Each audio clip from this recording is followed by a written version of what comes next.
Campos inherited the lead, and late in the race got passed by Jesse. The last few laps, you didn't know if it was going to be Campos.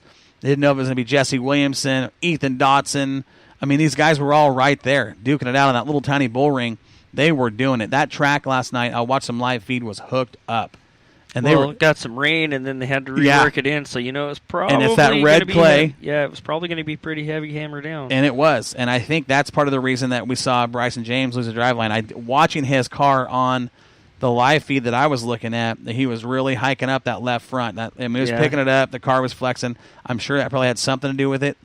I'm not saying it did, but as hooked up as that thing was, that's when we see stuff like that happen. Yeah, all the video I saw, his car never really came down off the bars much. No, and the front end, the left front was up there. I mean, he was clearly the fastest car on the track. Caution comes out for two other cars that got together. They're putting around, and then he just kind of stalls up in turn 4. I'm going, what is going on? What happened? And driveline was the report that we got. Unfortunate for Bryson, who's still looking for his first win on Speedweek. He is in the title hunt still. You look at the top 5 drivers. If you look at the top 5 drivers in points right now, and I want to talk about this. It's tight. It's incredible. I mean, this is, they say the cream rises to the top. Take a look at the top 5 in points. Sam, go ahead and read those off for us.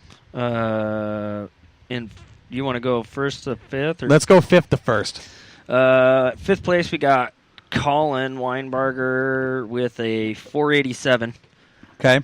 So he's hanging in there. Two bad nights at Grove, and still mathematically still in this deal. I'm really hoping for a killer Willamette, so I have bragging rights over the top of you two again. Coming in fourth is Bryson James with a 492. Okay. So 5 points ahead of Weinbarger. Yep. Third is Lightning John Campos. With? He's running a 511. Okay. Second place right now is Jesse with his win. 2 wins. 2 wins. How many points does he have? He's running a 525. Okay. And in first place, you want to go ahead and... No, I'm good. You can go ahead. Okay. He just wants me to say it. Yeah. He does. First place is Ethan Dotson with a 543. How do you feel about that, Dom? I feel pretty good about that. I bet you do. So here's the thing. What are we looking at right there in the top 5 in points? We see the guy that's got 2 wins is in second. Mm-hmm. Okay. We see a guy that's got 1 win leading. He's had a lot of top 5s, though. He's been That's it. Consistency is going to win this title this year. It's not going to be about who gets the most wins because this thing is still tight. Oh, it could be. And I'm going for a Hail Mary. You better hope for it. No, it's going to happen. Because, I mean, to see it, Colin Weinbarger is 5th in points, and we know how good he's been here in the PNW, how good he really is. To see that he's 5th in points kind of tells you, hey, listen, you better be on, you better have a little bit of luck every single night. And 2 bad nights in Grove put him in 5th. Well, and let's talk about something else. Let's talk about the guy that had the points lead going into the second night at Grove. Oh, God. Gray Ferando.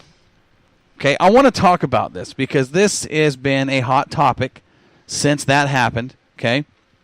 Here's my deal on that. You know these guys, if you're running this event and you know these guys are spirited competitors, why are you going up and talking to them like right after the race? Why are you doing that?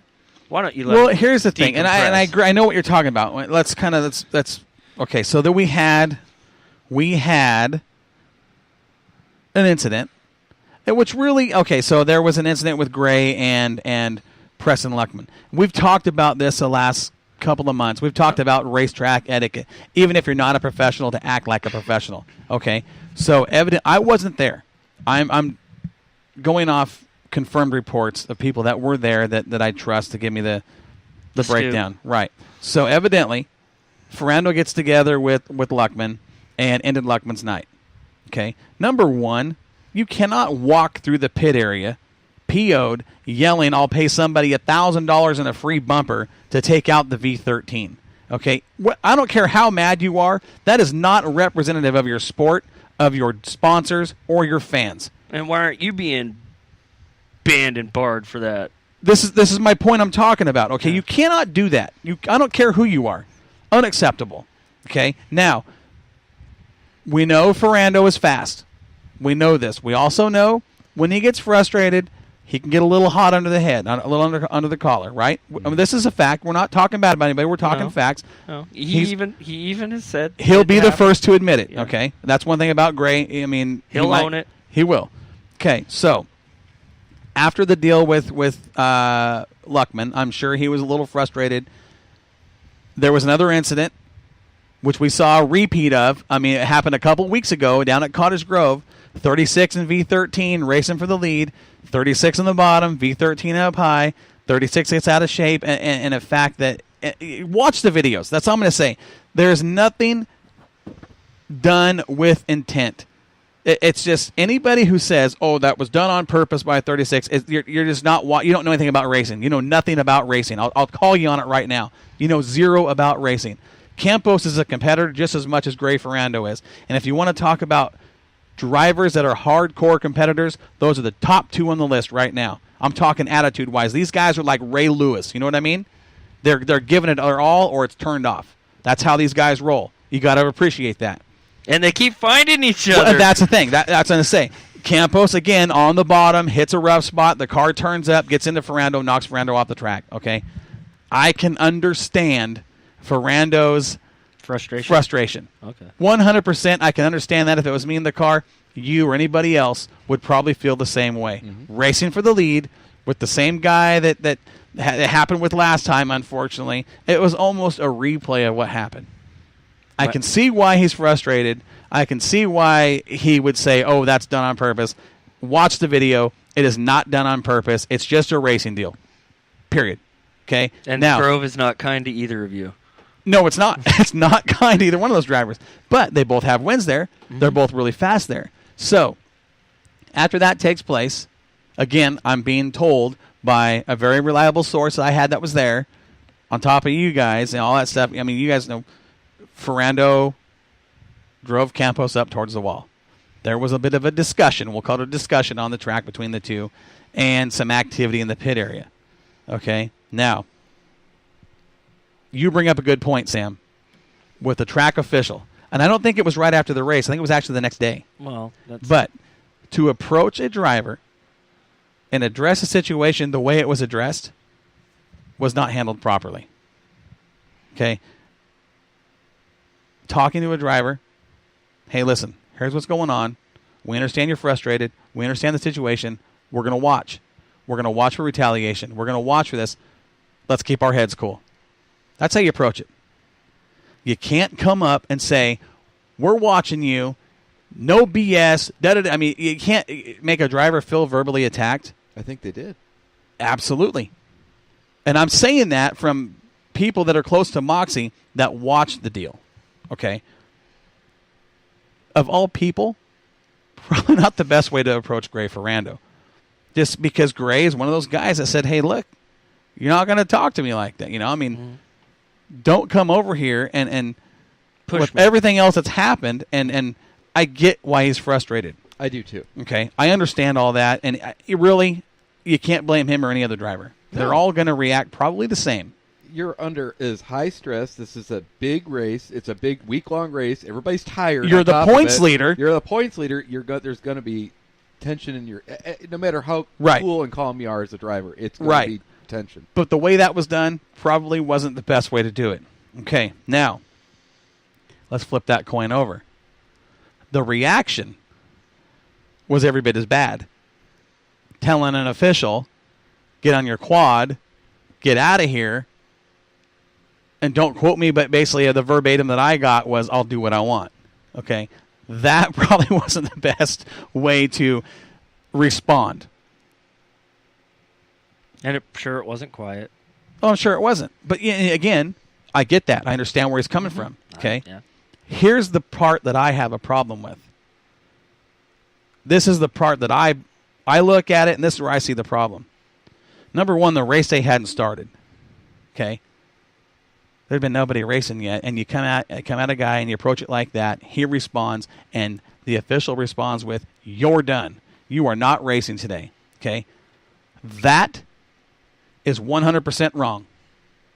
If it was done, if it was a racing incident that day that spurred the conversation where they were arguing, and then the response was, I can understand that. This is something that was from the night before. Yeah. Approach it. We're watching. Let's be cool. But even that, me as an official, I'm not going to park a guy for a night. That's what I'm saying. This is a wrong deal. I know. When he's running a week-long event for points, I'm putting that on. I know how the points work. Right. Right? Right. I'm not going to park a guy and basically take him out of a championship that he's leading. I might dock him some points, but I'm not going to park him and ruin the rest of his series for him. And that's exactly what happened.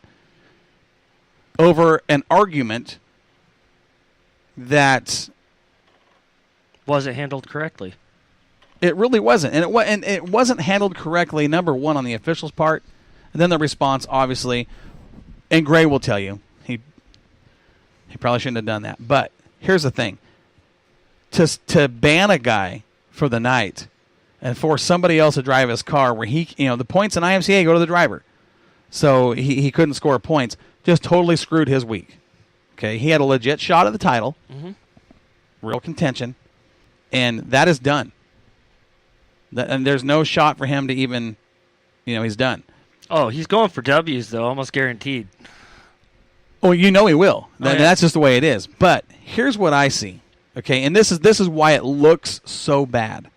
This is why it looks so bad. Follow me on this. The approach, the response, driver gets banned for the night. I don't know what the personal relationship between these two dudes are. Don't need to. I don't care what it is. But that right there, the way that was handled, looked like a personal deal that had nothing to do with racing. You know what I mean? Mm-hmm. It ends up looking like a personal deal where it's simply that official might not like that driver. I've got the shirt on. I'm gunning for you. That's how it looks to the outsiders, that weren't a part of the deal. No, it even looks that way to some of the people that were there. Right? I'm saying that people that are on the official squad or on the V13 team, the people outside looking in, going, "Whoa, that just got personal." Yeah. I mean, that's my first thought when I heard what happened. And again, I wasn't there. I'm just saying from what I heard, I thought, man, that's a personal deal. Mm-hmm. That's not right. I spent a long time playing football, even in the semi-professional ranks. I've seen guys say stuff to referees and officials on the field that probably should have got them kicked off the field. They said personal things, but officials were professional enough not to allow that to go too far and kick a guy off the field, or you know what I'm saying? Mm-hmm. That right there just looked really personal. That's the way, the appearance of it from the outside. That is a very bad thing. That is a very bad thing. Because now you've got some other things to worry about. What do you do if let's just say you're the promoter of the entire series? Let's say you're an IMCA official at the top and you get this complaint. It's just not a good deal. It really it bothers me. Bothers me, and I hope somebody investigates the hell out of it. Well, and it needs to be looked at. Like I said, I can understand if it was a racing deal that happened that day and he comes off the track, give the guy time to cool down and come talk to him. But the fact that the racing hadn't even started yet, and you come over and approach that deal and just start it off from a bad note and then ban a guy because he let his words get the best of him. Which we've already talked about. It was a bad response. Mm-hmm. He knows it, shouldn't have said it, but did not warrant banning the guy and screwing up his whole week. That's my personal thoughts on the situation. You guys are different. You might see a different perspective. You're allowed to. This is what this show is for. I want if anybody out there you guys want to call in and talk about it, 503-862-0216. DIRT 4378. 503-86